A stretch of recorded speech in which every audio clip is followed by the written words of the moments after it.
Hello, Quincy. I'm reporting to you in the City Council chambers of the Great Hall, the seat of government for Quincy since 1844. We're an old town. Town meeting was held there.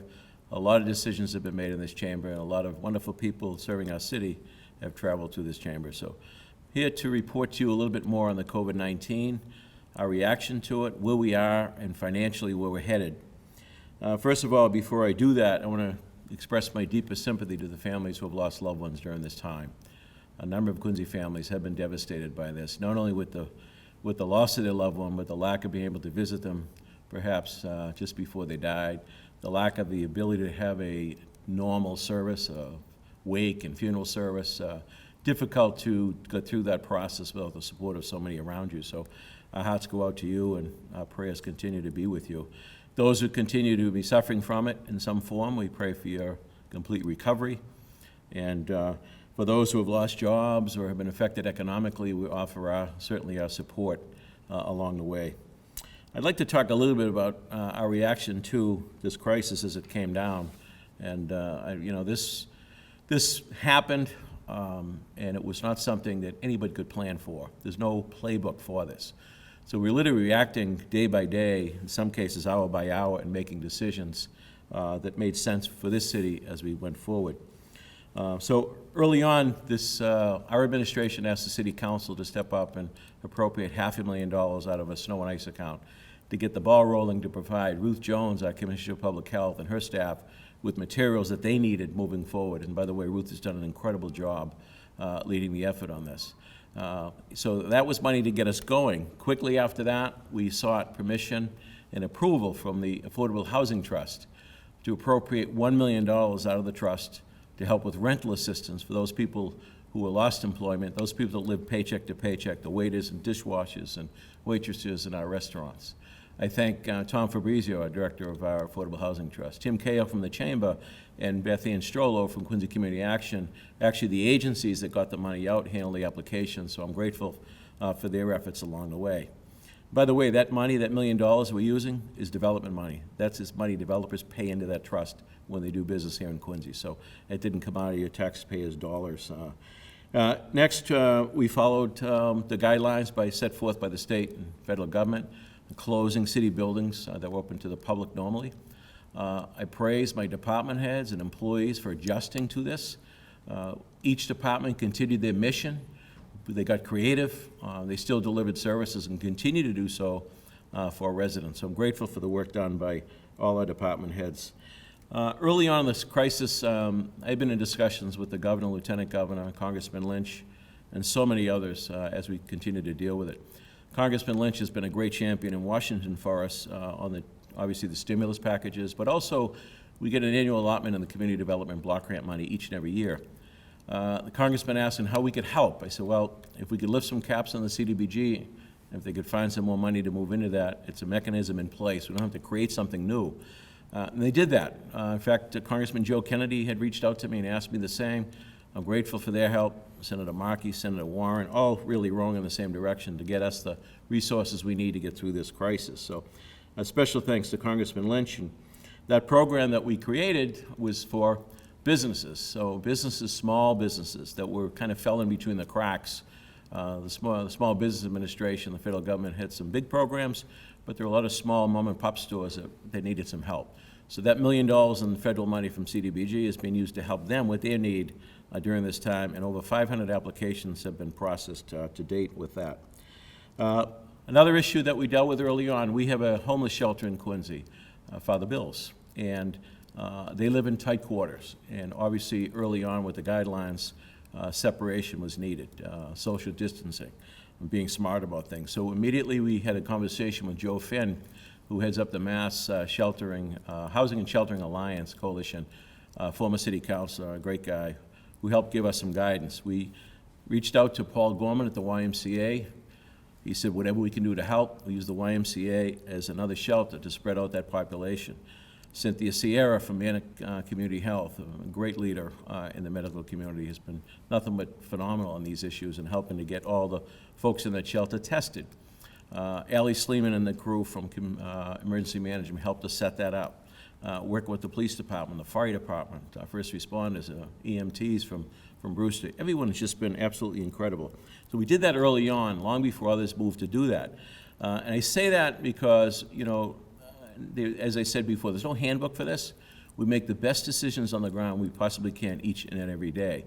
And by involving all the smart people we have in this community, I think we've been making good decisions for the people of our city. It's the school department. Obviously, when schools were shut down, what do? We have a great school committee. They do good work, and working with them, the superintendent, his leadership team, we went to the virtual learning. Teachers had to adjust rather quickly, as did families, to do that. And we're grateful for their work on it, grateful for the cafeteria and food service workers who provided meals each and every day, grab-and-go breakfast and lunches for people. We've served almost 50,000 of those since this started. Pretty remarkable figure. I don't know if I adequately thank the city council as well. I know that I mentioned that we had an appropriation from them early on. We'll be dealing with them on our city budget, but they've been checking in on a regular basis and they're very helpful in so many ways getting the word out. So I thank them as well. So the next phase, if you will, that's kind of the stuff we've been doing on the local level. I'm sure you've been tuning in to the governor's daily, if not on a regular basis. It gets reported in many different ways, but his updates and his guidance along the way. And the most recent was really to lay out the reopening going forward in phases. And I just want to, without getting into all the details of that today, because there's a lot of meat in that, the governor's laid out the phasing for the reopening of the Commonwealth. So for information for that, I suggest you go to www.mass.gov. Now, our city team is ready to help, particularly on the business community side, because there's a lot of questions on how we interpret some of these guidelines. So I'd suggest to the business community, take a good look at it and try to understand it as best you can. But we have Maureen Gary, who's she's an economic planner with the planning department. She's also an attorney. And I'd suggest you give her a call at 617-376-1266, or you can email Maureen at mgeary@quincyma.gov, and she'll help you guide you through some of those new regulations going forward. I just want to remind everybody too that we in the city, we're here to help. We're not going to be punitive. We're not looking to enforce with fines. We're asking people to be cooperative, use common sense, follow the guidelines as best you can. Again, we're here to help. That's what government is supposed to be. And I mentioned the governor and lieutenant governor already, but they've been great partners. We've been in discussions with them on a regular basis. They reach out, I reach out. They always pick up the phone. They always respond. And I know the governor has been under a lot of criticism because it's not an enviable position to be in, making these decisions each and every day. It's easy to second guess. It's easy to be a Monday morning quarterback. But these are decisions that are being based on the health and safety of you, the residents of the city and the Commonwealth. And though I might have some disagreements on some of the policy stuff, I support them 100%. I think we have to stay together on this to get through this crisis. Next is, I want to talk a little bit about its finances. Last night we presented a budget to the City Council, as we do each year around this time, in the amount of $340 million. We did a water budget a little more than $18 million, and a sewer budget about $25 million. Now, the goal here is recognizing the challenges that we're facing as a city, but also recognizing the challenges that you at home are dealing with. Some of you may have lost your employment or lost your second job, therefore dealing with some of the bills get a little more challenging. So, our government is based on raising property taxes every year, as is every city in town. The goal here is a lean budget with the goal to not go up on the taxes this coming fall. Now, that's not going to be easy, and there's a lot of moving parts with this. And but in discussions with our department heads, with our team, that's the direction we're headed. And we're certainly going to need the help and cooperation and advice of the City Council as we go forward. As you may know, we do the budget this time of year, and then we set the tax rate in the fall, which is how it's done. That's when we officially raise our dollars. Now, some of you may know from my discussions in years past, how does our budget work? Where do we get our revenue? 75% of our revenue comes from the property real estate taxes. And that is, we're a city and town in the Commonwealth that is on the higher end on the real estate tax. Now, during these times, that's a good thing. Let me explain. The other categories here, we get 16% in local aid and 9% in local receipts. State aid comes in the form of Chapter 70 money, education, Chapter 90 money, There's also charges against that. So although it's 16% in revenue, really pencils out to 11 or 12% after the charges for the MBTA, for example. So those are the three basic pieces. That the local receipt really is about building permit fees, marriage and birth certificates, auto excise taxes, all those general government fees that come in that form. So we're not as dependent, for example, on meals tax and hotels tax as some other communities. Don't get me wrong, they help, and those numbers are down. But there's other communities that found more dependent budget-wise on that, as are a lot of other cities with local aid. There's some cities that get 40, 50% in local aid. So we're watching closely what that number is going to be, because the state is in the same boat that we're in. Their revenues are way off, and they're talking about not having a budget until really July of this summer. So we won't know all of our numbers until they do their thing. And quite frankly, folks, there's no model for this. You know, we've talked about this before. You know, the last major pandemic we had was 1918 with the influenza. Millions of people died, but there's no data on how that affected the economy. So there's no playbook, as I said, on this. So we're making good decisions. Now, what I've been reading and talking to folks is I'm confident that we're gonna roll out of this in a good fashion. And basically, the reason is this. This was caused by a medical issue. As we deal and confront and solve the medical issue, the economy should rebound. The Great Recession that we referred to 10, 12 years ago was caused by the problems within the economy. So coming out of that was much more challenging to do so. So the economy was in great shape until this occurred. So I certainly believe that we'll bounce back okay. Now, I mentioned the local aid. I've also been on the phone on a regular basis with our legislative delegation at the state level, Senator Keenan, Majority Leader Ron Mariano, Representatives Hunt and Ayers and Chan, and they're all working hard. There's other things that they're looking to do to provide cities and towns with more tools, if you will, in tool chest to deal with some of these challenges to get over the hump over the next couple of years, kind of to mitigate and offset the major drop in the revenue. Also had a conversation with the Secretary of A&F, Mike Heffernan, over the weekend, and appreciate his work. So this event has caused certainly havoc in everybody's life, and I think we're all getting a little antsy about getting back to it. So again, we ask people to be patient. This phasing is now happening. As I mentioned, go to the website and read a little bit more about that. We'll have more to say later in the week about how we will reopen the public buildings. I'll be meeting by Zoom call this afternoon with all my department heads, so we'll be going over more of that. General economy of Quincy, you know, we are one of the largest cities in the Commonwealth, and after these federal census is done, we're probably going to be the 6th or 7th largest community by population in Massachusetts. And so we are an economic engine as one of the largest cities. We employ more than 2,300 full-time employees, 1,300 part-time employees. We're the home of a lot of corporate businesses here in Quincy, and we have a very thriving economy. Now, during this process, some communities chose to shut down construction completely. We chose not to do that. Now, let me tell you why. You know, two major projects, for example, is going on is the O'Connell Building, Quincy Center, the 15-story residential, and the project down at the North Quincy T Station, which is Bozzuto Atlantic Development, being constructed by Callahan. There's tens of millions of dollars involved in these projects. If those projects came to a halt and weeks go by, who knows what would occur? Would the bank call the loan? Would there be bankruptcies? How long would that site sit? I can recall when in the late 80s we hit the development bust. Some may remember bowling at the Wonder Bowl.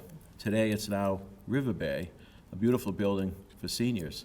That sat just in the steel frame for 2 years after that process. So we didn't want to experience that again, number one. Number two is, why overreact? Let's keep jobs moving. Let's keep people paid so they can feed their families and take care of their business. Those are two examples. There's a lot of other examples for that, of why we made the decision we did. And I'm not being critical of other communities. People have to do what they have to do. The other thing I want to mention, because it's important, is that every year we put contracts on the street, whether they're building contracts, renovations, water main replacements, sewer main replacements, road reconstruction. And quite frankly, we've moved forward. We've done a lot of opening of bids the last several weeks.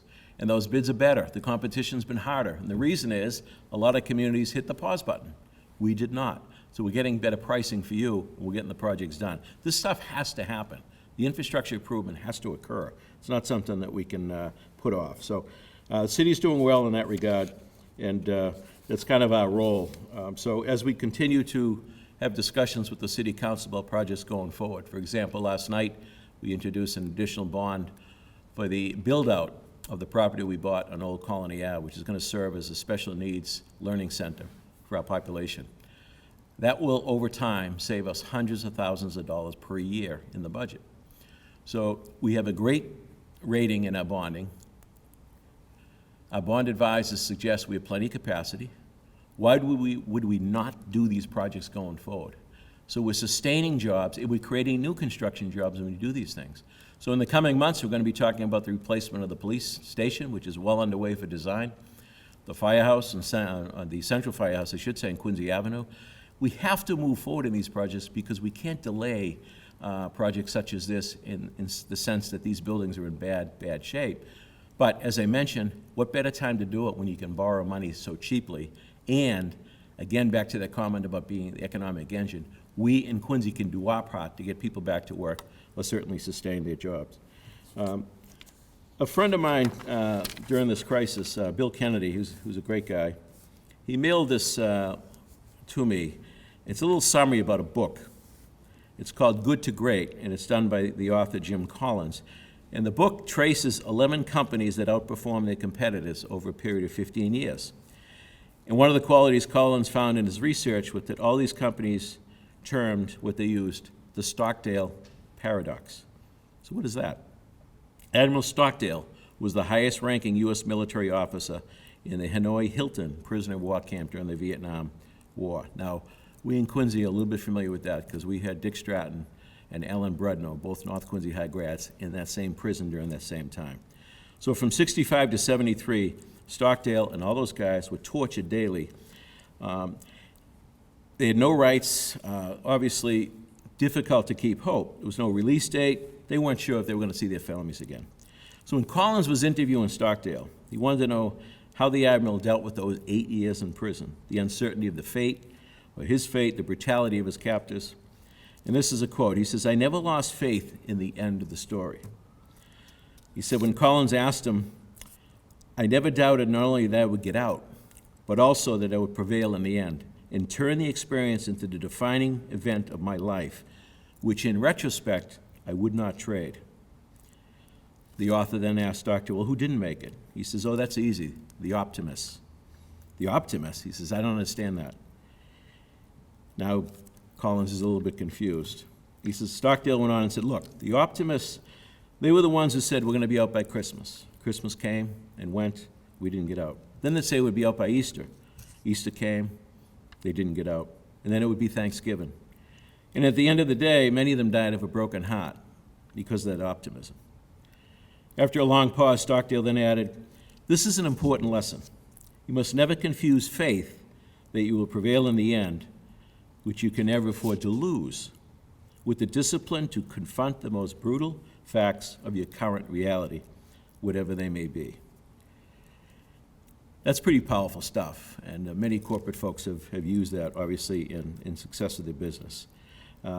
So the point is retain absolute faith that you can and prevail in the end, regardless of the difficulties, and at the same time confront the brutal facts of your current reality, whatever they may be.